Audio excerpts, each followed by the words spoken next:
Então agora a gente vai falar sobre o capítulo 17. Então a gente lembra qual que é o momento histórico que a gente está aqui, né? Esse povo, a gente lembra, não vai mais entrar na Terra Prometida essa geração, né? Então a gente lembra que tinha visto já isso. Deus condenou essa geração, né? Incrédula, uma geração reclamona, a morrer no deserto. A gente viu que depois disso, né, começou-se a criar um motim ali, uma rebelião, né? A gente viu na aula passada. Moisés e Arão tinha para esse povo, né, uma função. Até que eles chegassem na Terra Prometida, eles eram úteis, né?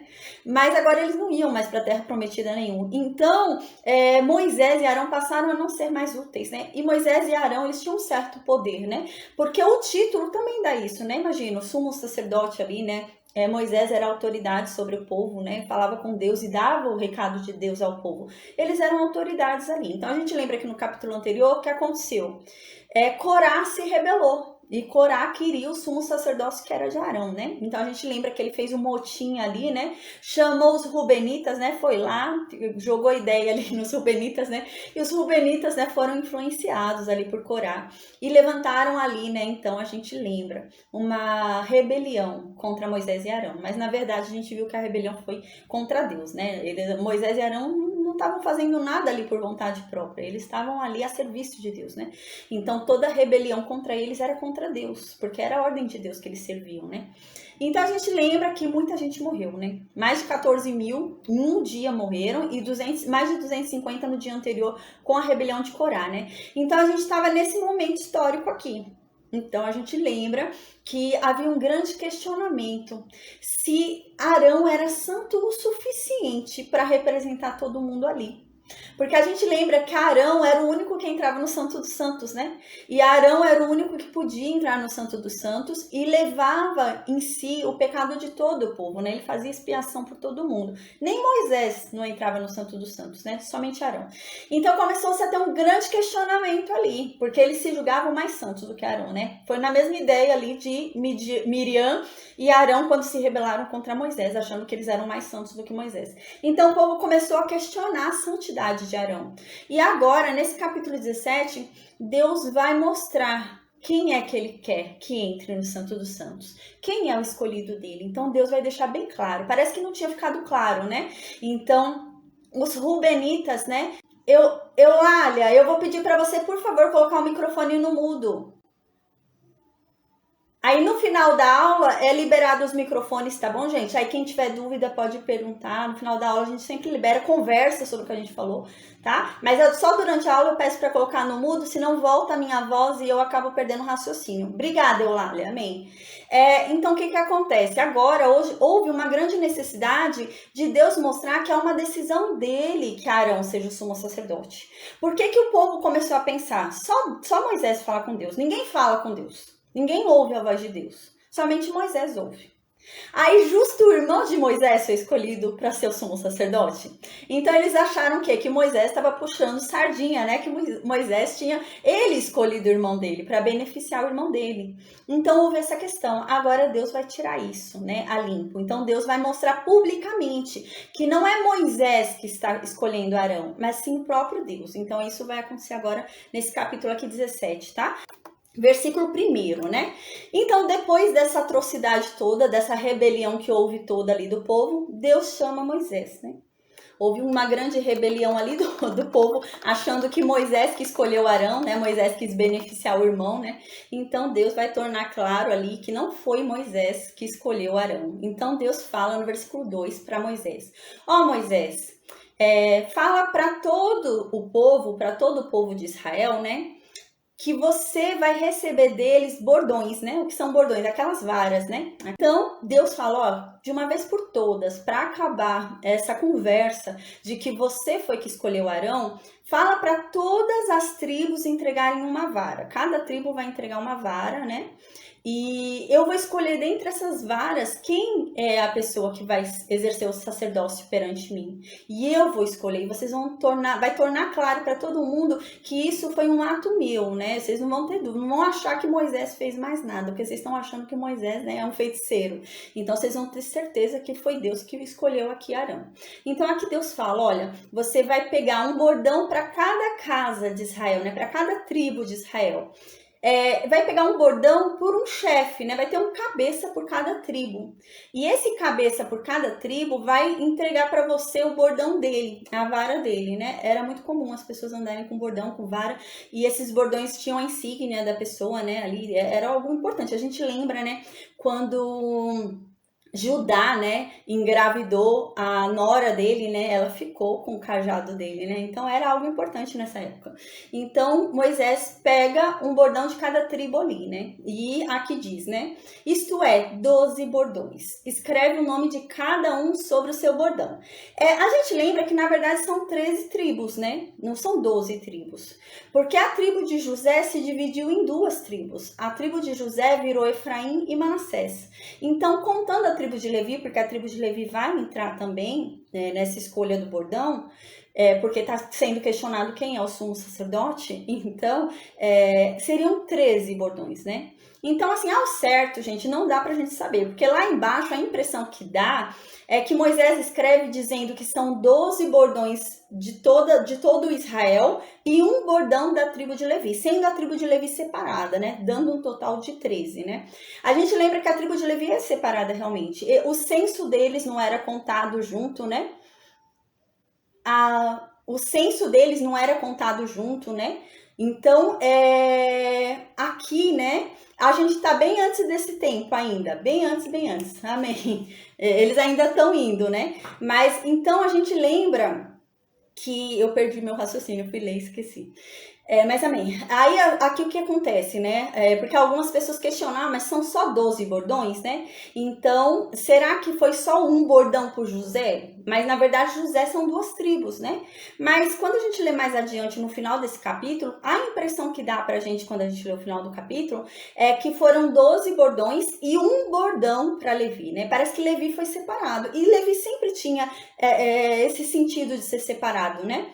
Porque a gente lembra, quando era o censo, era separado. Era um censo de todo Israel e um censo só de Levi, né? Então, Levi sempre era separado. Então, provavelmente foi isso que aconteceu aqui. São 12 bordões de Israel e um bordão de Levi, porque Levi é separado, né? Então, é um bordão de Levi. E 12 bordões ali de Israel. Então, dá certo. São 13 tribos ao total, porque são 13 tribos contando com Manassés e Efraim, né? Então, a gente lembra que a tribo de José se divide em duas ali, né? Benjamim e Manassés.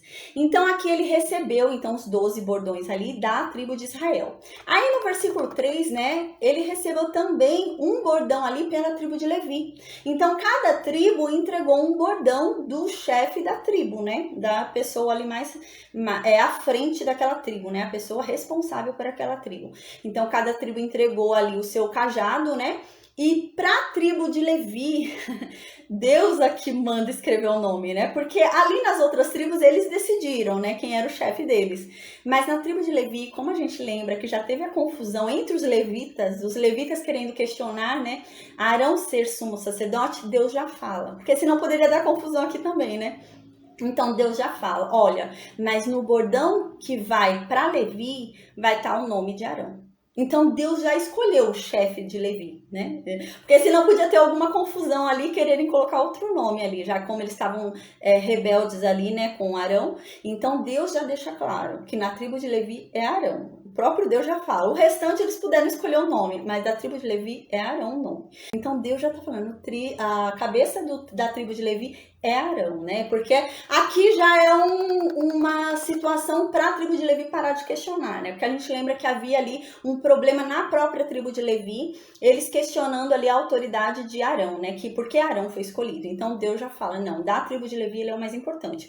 Mas está tendo problema entre as outras tribos. como Rúben, né, era o primogênito de Jacó, como Efraim e Manassés tomaram o direito de primogenitura, então tá tendo um questionamento. Por que, né, Arão foi escolhido? Quem tinha que ser escolhido era o que vem do primogênito. Então Deus dá essa oportunidade de todas as tribos colocarem ali o bordão, né, para que seja escolhido. Amém. Então, no versículo 4, né, diz: E as porás na tenda da congregação, perante o testemunho, onde eu vos encontrarei, né? Então, agora, Deus fala para colocar aonde essas varas, né? São 13 varas. Deus fala para Moisés, é Moisés que está colocando, né? Porque Moisés não tem uma vara dele, né? Então, seria duvidoso o Arão tomar a frente disso, né? Então, para que não haja dúvida nenhuma, que não houve nenhuma trapaça ali, Deus fala, não, Moisés é que vai tomar a frente. Então, Moisés, a gente vai ver agora que ele vai entrar no Santo dos Santos. Porque essas 13 varas vão ficar lá no Santo dos Santos. Então, a gente lembra que a regra não era que Moisés entrasse no Santo dos Santos. Só quem podia entrar no Santo dos Santos era o sumo sacerdote. Ninguém mais podia, e era uma vez por ano, não era quando ele queria, né? Então, o sumo sacerdote entrava somente no dia da expiação anual. Mas agora é uma ordem do próprio Deus. Então Moisés vai entrar. Então Moisés vai entrar aqui nessa parte que a gente já havia estudado, né? Aqui tem o tabernáculo, aqui tem o véu, né? Que a gente vai ver no novo templo, que vai ser depois rasgado, né? Quando Jesus morre, esse véu aqui, né?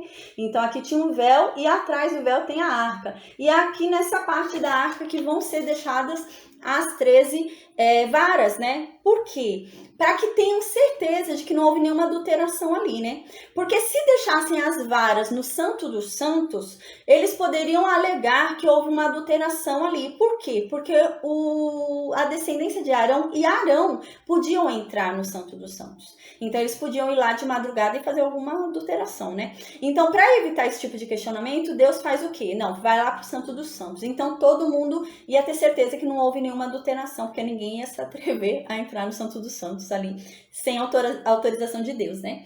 Então, no versículo 4 diz isso, né? Deus fala para Moisés vir com as 13 varas e colocar aqui, né? Na arca ali, no lugar onde fica a arca.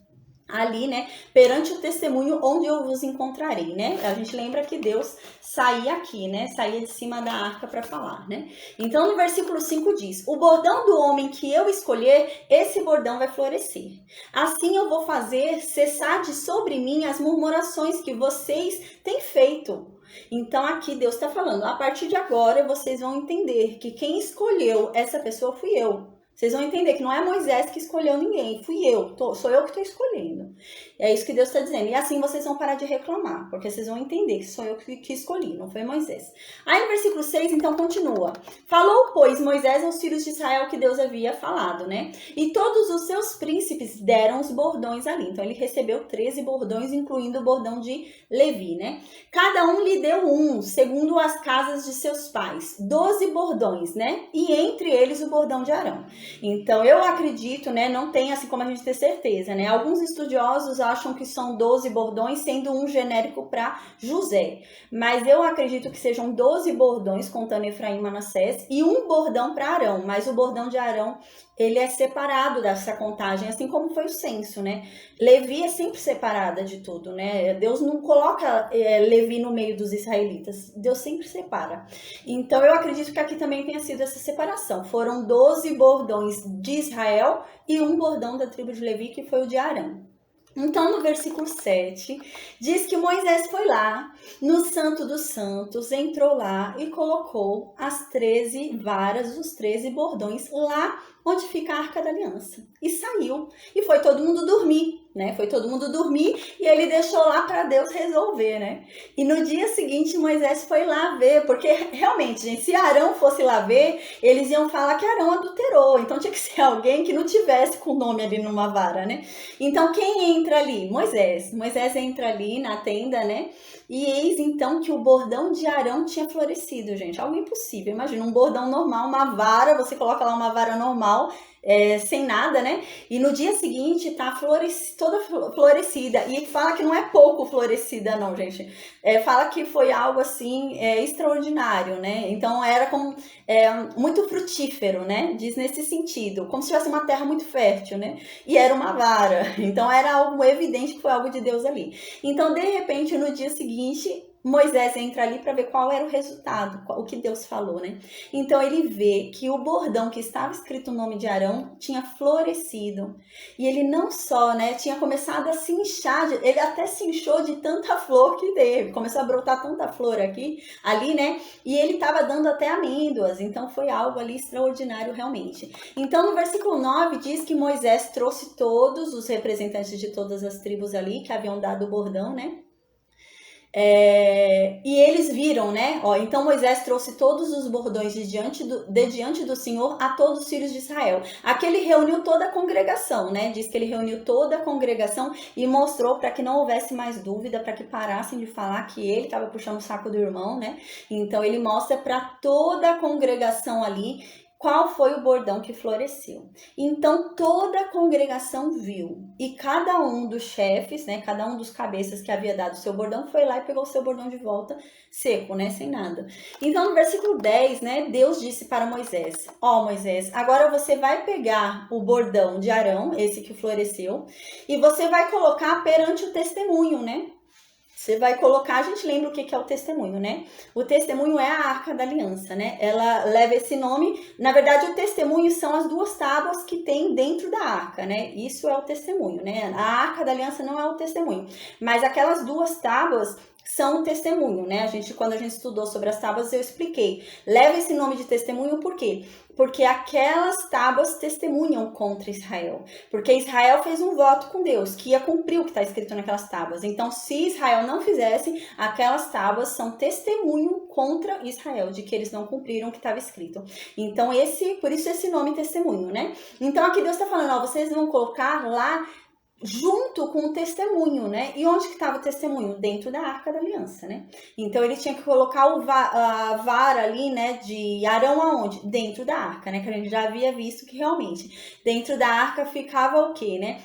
Ficava um pote com maná, né? Um vaso com maná, ficava as tábuas, né? E ficava essa vara de Arão. E Deus está falando isso agora. Você vai colocar lá junto com o testemunho. Porque essa vara também vai servir para testemunho. Para vocês entenderem. Isso é prova de que vocês sabem. Para que ninguém venha, né, querendo de forma corrupta, né, entrar na coisa santa, né, tocar no meu altar, né, a gente lembra que só pode tocar na coisa sagrada quem é sacerdote, né, então a gente vai ver hoje, os levitas vão ajudar os sacerdotes, mas eles não podem tocar nas coisas santas, então o levita não podia chegar perto do altar de bronze e fazer um sacrifício, só os sacerdotes podiam, os levitas não, né, eles não eram ungidos, santificados e consagrados para isso, mas eles podiam ajudar os sacerdotes, e é para isso, Deus vai guardar a vara de Arão para que haja, né, essa consciência de que para sempre só quem vai fazer o serviço do sacerdócio é a descendência de Arão e mais ninguém. Somente a descendência de Arão vai fazer o serviço do sacerdócio. Aí hoje a gente vai entender uma única exceção que teve. Teve uma exceção aqui na Bíblia que foi Samuel. Samuel não era descendente de Arão, mas ele foi sacerdote. E a gente vai entender por quê. Qual foi a brecha que ele entrou. E realmente ele foi sacerdote, né? Mas foi o único caso. De resto, todo sacerdote era descendente de Arão, né? E Deus vai falar isso, essa vara vai ficar lá junto com o testemunho para que sirva, né, de prova e de lembrança para vocês de que somente Arão e a descendência deles são sacerdotes meus. Então, somente eles podem chegar perto da coisa santa. Não ousem vocês acharem que vocês podem chegar perto da coisa santa, né? Então, aqui no versículo 10, Deus disse, né, para Moisés, pega o bordão de Arão e coloca lá no testemunho, né, coloca lá junto com as tábuas, né, para que seja guardado por sinal para essas pessoas rebeldes, né, que se levantam contra o sacerdócio de Arão. E assim, essas murmurações vão acabar, esse povo vai parar de reclamar contra mim, porque senão eles vão morrer, né? É isso que Deus faz, se eles continuarem reclamando eu vou matar todo mundo. Eu já estava bem de saco, né, esgotado, saco lotado já, né? Então, no versículo 11, continua, e Moisés fez assim, como ordenara a Deus, Moisés assim fez. Então, no versículo 12, né, então falaram os filhos de Israel a Moisés, disseram, né, nesse momento, quando eles viram ali, né, que a vara de Arão havia florescido daquela forma extraordinária, é um povo tão difícil da gente analisar a atitude desse povo, porque a impressão que dá é que para eles foi mais impactante eles verem aquela vara ter florescido do que o mar ter se aberto, sabe? Do que o buraco ter aberto no chão e ter consumido todo mundo, né? Parece que agora foi mais impactante para eles aquela vara ter florescido, né? Então é isso que eles falam. Eles falam, agora eu entendi, eu errei, né? Isso que eles vão falar. Eles dizem então para Moisés, né? Eu entendo, a gente pecou. A gente pecou, a gente errou, né? E nós merecemos morrer, realmente. A gente fez errado. Então parece que aquilo convenceu mais eles, né? Então no versículo 13, né, diz: todo aquele que se aproximar do tabernáculo do Senhor morrerá, né? Acaso expiraremos todos, né? Então agora eles ficaram com medo, né? Eles viram que eles não eram tão santos quanto eles se julgavam, né? Então eles viram que eles pecaram realmente, que eles mereciam morrer, né? E eles falam realmente que agora eles terão cuidado ali com as coisas santas de Deus, né? E não questionariam mais.